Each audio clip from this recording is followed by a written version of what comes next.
శుభోదయం. ఈరోజు మనము 10వ తరగతిలోని 5వ పాఠము పద్యభాగ పాఠము తోప్ గురించి తెలుసుకుందాము. దీనిని రచించినటువంటి కవి గారు వీరేన్ డంగ్వాల్. ఈయన గురించి మనము గత వీడియోలో చెప్పుకోవడం జరిగింది. ప్రస్తుతము పాఠ్ ప్రవేశ్లోని 2వ పారాగ్రాఫ్ నుంచి ఈ వీడియో చేయడం జరిగింది, చూడగలరు. प्रस्तुत पाठ में ऐसे ही दो प्रतीकों का चित्रण है. ప్రస్తుత పాఠంలో ఇటువంటి రెండు చిహ్నముల గురించి వివరణ ఉన్నది. प्रतीक అంటే చిహ్నం. पाठ हमें याद दिलाता है कि कभी ईस्ट इंडिया कंपनी भारत में व्यापार करने के इरादे से आई थी. पाठ हमें याद दिलाता है कि పాఠము మనకు గుర్తుకు తెస్తున్నది ఏమనగా కభీ ఈస్ట్ ఇండియా కంపెనీ, ఒకప్పుడు ఈస్ట్ ఇండియా కంపెనీ అనేటటువంటి సంస్థ భారత్ మే వ్యాపార్ కే లియే, భారతదేశంలో వ్యాపారం చేసేటటువంటి ఇరాదే సే ఆయి థీ. ఇరాదా అంటే కోరిక. దానికి కోరిక ఏముండిందిరా అంటే భారతదేశంలో వ్యాపారము చేయాలి అనేటటువంటి కోరిక ఈస్ట్ ఇండియా కంపెనీకి ఉండినది. भारत ने उसका स्वागत ही किया था, लेकिन करते कराते वह हमारी शासक बन बैठी. భారతదేశము దానికి స్వాగతం పలికింది, వ్యాపారి రండి అని పలికింది. కర్తే కరాతే స్వాగతం పలుకుతూ ఏమైపోయిందిరా అంటే ఓహ్ హమారీ శాసక్ బన్ బైఠీ, వారు మన యొక్క హమారీ శాసక్ అంటే రూలర్, పరిపాలకులు, పరిపాలించేవారుగా తయారైపోయారు. బన్ బైఠే. उसने कुछ बाग बनवाए तो कुछ तोप भी तैयार की. उसने कुछ बाग बनवाए, బాగ్ అంటే తోట, గార్డెన్. వారు కొన్ని తోటలను తయారు చేశారు. తో కుచ్ తోపే మరికి, ఫిరంగులను కూడా తయారు చేసెను. కీ అంటే చేసెను. ఇంకొక అర్థము యొక్క అని కూడా వస్తుంది.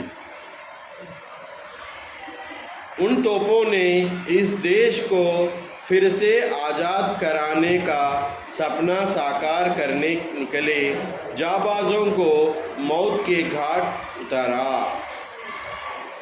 उन तोपों ने, ఆ ఫిరంగులు ఏం చేశాయిరా అంటే ఇస్ దేశ్ కో ఫిర్ సే ఆజాద్, ఈ దేశమును ఆజాద్ స్వాతంత్రము ఇప్పించేటటువంటి స్వప్న అంటే కళను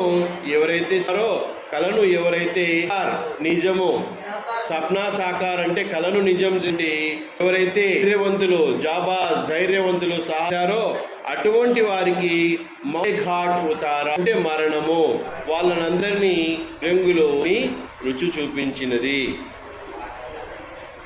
पर एक दिन ऐसा भी आया जब हमारे पूर्वजों ने उस सत्ता को उखाड़ फेंका. पर ऐसा एक दिन आया, అయితే एक दिन ఒక రోజు ఆ విధంగా వచ్చింది. ఎటువంటిదిరా అంటే హమారే పూర్వజ్, మన పూర్వీకులు, పూర్వజ్ అంటే పూర్వీకులు, ఉస్ సత్తాకో ఆ బలాన్ని ఉఖాడ్ ఫేకా, ఉఖాడ్ అంటే పీకివేయడం, వేసెను, వారి బలాన్ని పీకి విసిరివేసెను. బలాన్ని ఈస్ట్ ఇండియా కంపెనీ యొక్క పరిపాలన చేసి విసిరివేసా. ఆ ఫిరంగులను బలం లే యాద్ రఖ్, యహా పావ్ నా జమానే పాయే ఇరాదే हो और वही बचे तक हमारे हरे हैं.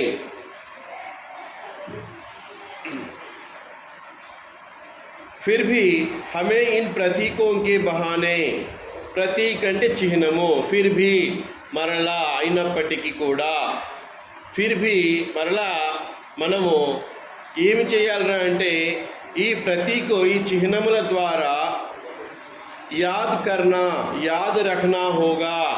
యాద్ అంటే గుర్తు, రఖనా అంటే ఉంచుకోవడము, గుర్తు ఉంచుకోవాల్సిన విషయమేగా. భవిష్యమే ఐసి ఇండియా కంపెనీ వచ్చిందో వ్యాపారం కోసము, जिसके इरादे नेक ना हो, నేక్ అంటే మన కాకుండా ఎవరి కోసివు కావో అటువంటి వారికి వ్యాపారం కోసం వహి తాండవ అభిగాయముల మనసులో పచ్చగానే ఉన్నాయి, ఇంకా వారు చేసిపోయినటువంటి గాయాలు ఆరిపోలేదు, ఇంకా మానలేదు, పచ్చగానే ఉన్నాయి అని కవి గారు తెలియజేస్తూ ఉన్నారు.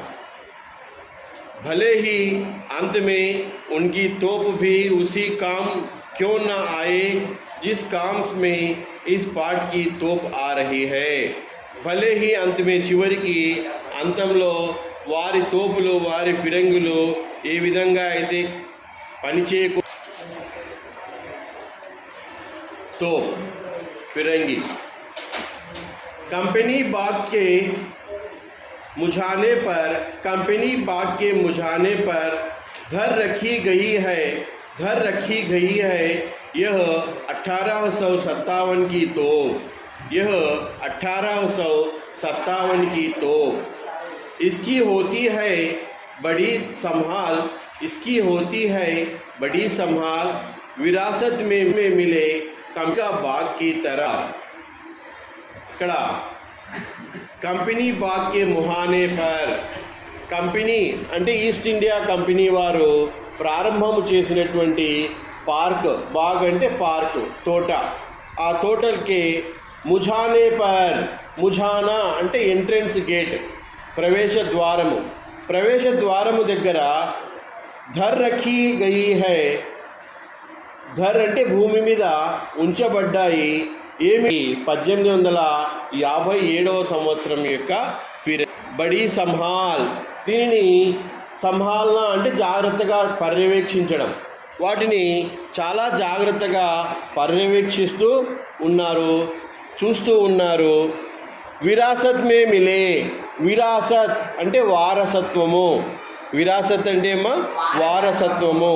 వారసత్వంలో మనకు ఈ కంపెనీ బాగ్ కి తరహ, కంపెనీ యొక్క తోట ఏ విధంగా లభించిందో అదేవిధంగా మనకు ఈ కంపెనీతో ఈ వారసత్వంగా ఫిరంగులు కూడా, తోపు కూడా లభించినది. సాల్ మే చంచమాయి జాతి హై 2 బార్. సాల్ అంటే సంవత్సరము, సాల్ అంటే సంవత్సరము.